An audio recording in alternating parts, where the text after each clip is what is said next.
Negation of P symbolized by inverse of P or negation of Q.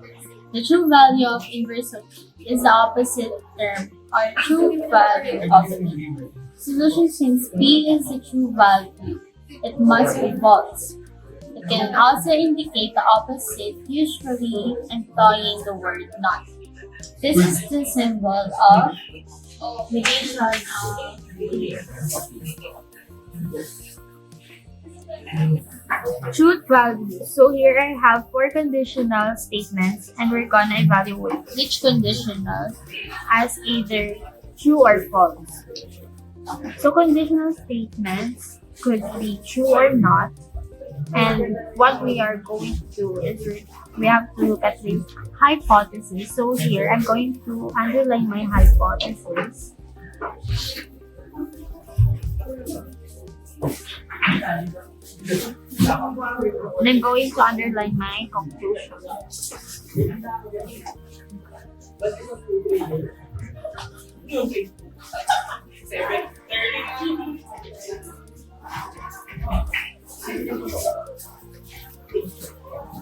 And now we're going to evaluate them as either true or false.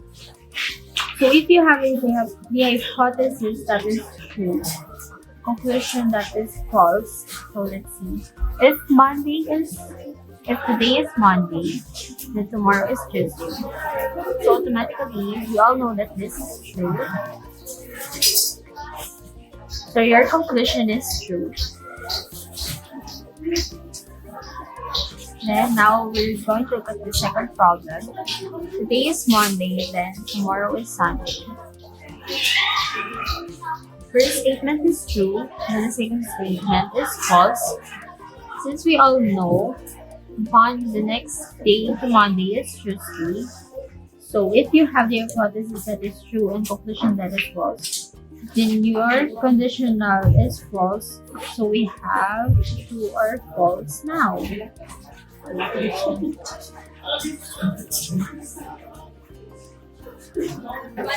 So this can maybe lead you to think that it's really what can we call that, complicated. Since we all know that dogs doesn't have three heads, so we're going to put balls. Then the second statement says that they fly. We all know that it is not true also. If this happens in your problem, the condition is still true. Since the first statement cannot contradict itself, so we're going to put true. As the same as that, fourth question, sharks can walk on the land. Since we all know that sharks cannot walk on the land because they are aquatic animals, so it's false. Then 1 plus 1 is equals to 2 is true. The answer will be true. So that's how you know how to solve the truth values. So, I will be discussing about disjunction. The truth value of this depends on P or Q. This means that a disjunction of two propositions P and Q can only be false if each proposition is false. The V shape here is called or pronounced as OR in disjunction. So let's have a table here. P, since there is a P here in your proposition, and Q, since there is also a Q, and P or Q, which will serve as your answer or the disjunction of P or Q. P has true, false, and Q has true, false, true, false, false, rather. First, we have here true and true. So the disjunction should be true. The next one, we have false and true. Since there is a true here, so the disjunction should be true. The third one is true and false. Since there is one true here in your statements, the answer should be true. The fourth one is false and false. As I said earlier, a disjunction of this proposition P and Q can only be false if each proposition is false. So the disjunction should be also false. Now we're discussing about conjunction. Conjunction is a part of determining the truth values and propositions in a truth table. The truth value of the conjunction of P and Q depends on both P and Q column. That means that a conjunction of true propositions P and Q can only be true if each proposition is true. Like for example, P and the conjunction of Q can only be true if P and Q are both equally true.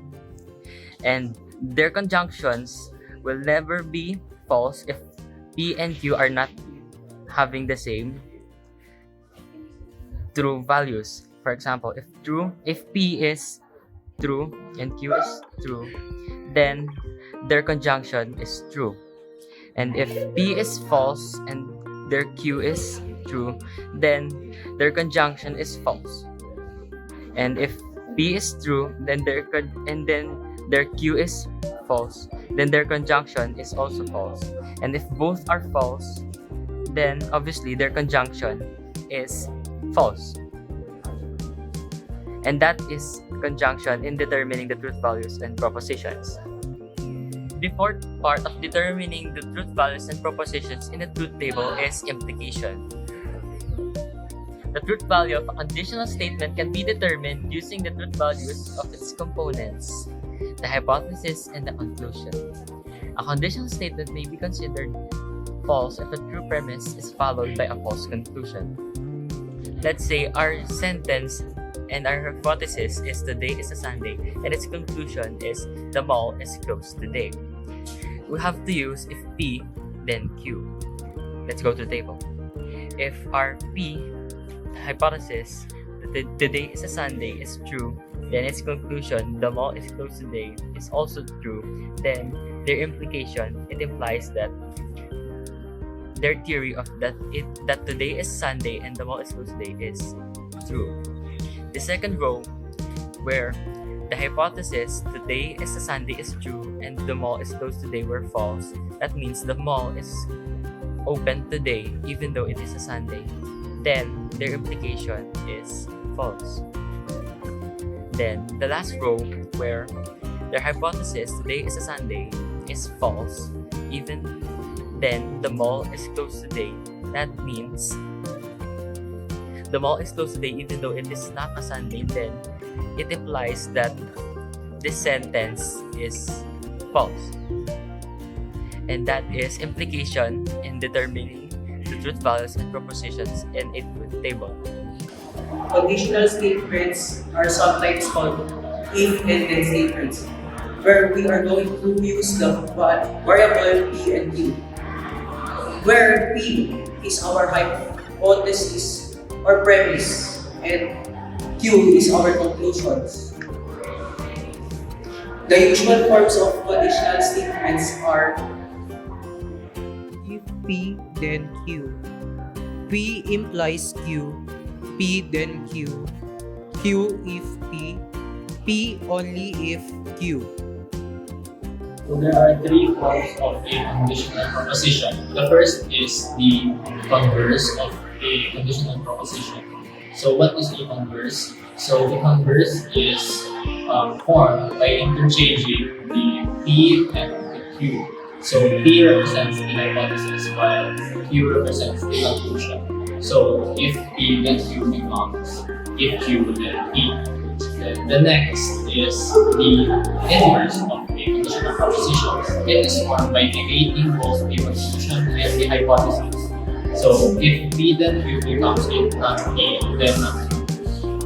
The last is contrapositive. It is formed by interchanging the hypothesis and the conclusion of the inverse. So if not P, then not Q becomes not Q, then not P.